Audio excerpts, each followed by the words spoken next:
Yeah. Okay, how often do you watch rom-coms? I watch them a lot. I love rom-coms actually. You know, a big fan. My wife and I watch them, and I even watch them with my son. He likes them too. Yeah. The last one was interested in watching was 21 Jump Street, which is a sort of mixture of a kind of action movie, isn't it, and a rom-com. But I thought the best bits of it actually were the beginning and the moments when the hero, the small sort of largest man, I've forgotten his name, but the hero is trying to sort of win over his girl, and I think that for me is more interesting than watching lots of rushing around and chasing and action and all that sort of thing. So yes. Good answer. Name your favourite rom-com and why you like it. You've already done that.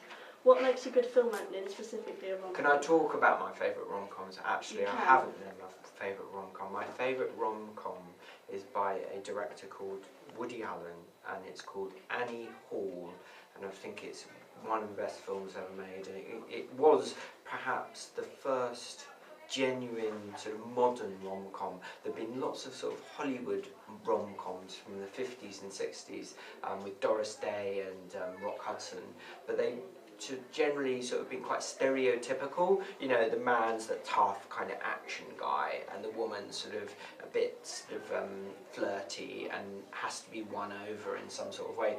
Whereas the Woody Allen Annie Hall, you have genuine individual characters, and Annie Hall is genuinely sort of an eccentric, odd woman, and Woody Allen is plays a sort of neurotic, rather useless writer, and it's very funny and it's very, very touching. It's full of amazing sketches, some really famous sketches where they're just cooking together and they're with lobsters and they're cooking and the lobsters are sort of alive, because you know when you boil lobsters they're alive, and they have this sort of fight with lobsters, and it is very funny.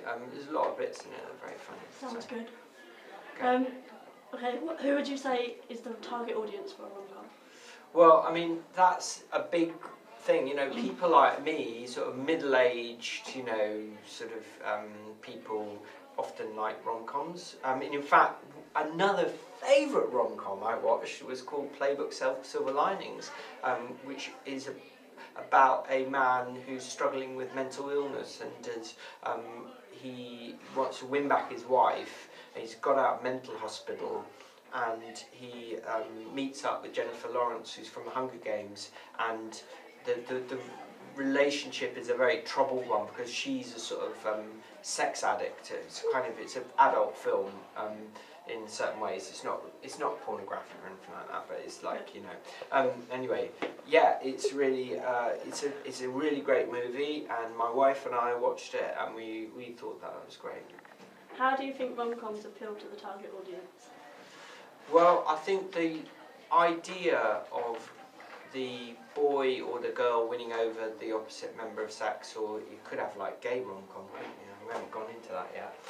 But yeah, that's quite interesting. I think they appeal to the audience by making connections between us, you know, and our lives, aren't they? That we all, perhaps the ultimate thing we want in our lives is to find the right partner. And so there's something really fundamental about a rom-com that touches sort of the deepest part of us in a way in which sort of action movies perhaps can't do. Is a school a good setting for a rom-com, yes or no? Yes, definitely. I think some of the best sort of rom-coms have been set in schools, haven't they?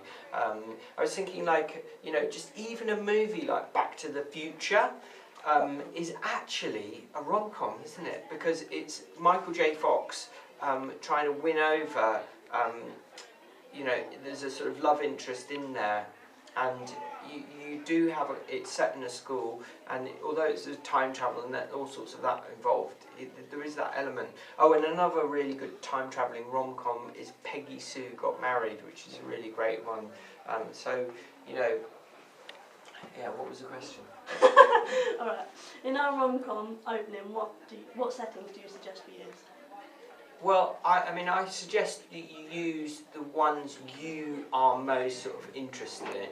Always go for like what actually, you know, engages you 3, and so that the enthusiasm will come through. You know, so I'm reluctant to sort of say do this, do that. You need to really think hard. You know, what visually interests you, and what sort of characters interest you. You know, so and that will be communicated to an audience if you have that passion. You need that passion, don't you? Yeah. Yeah.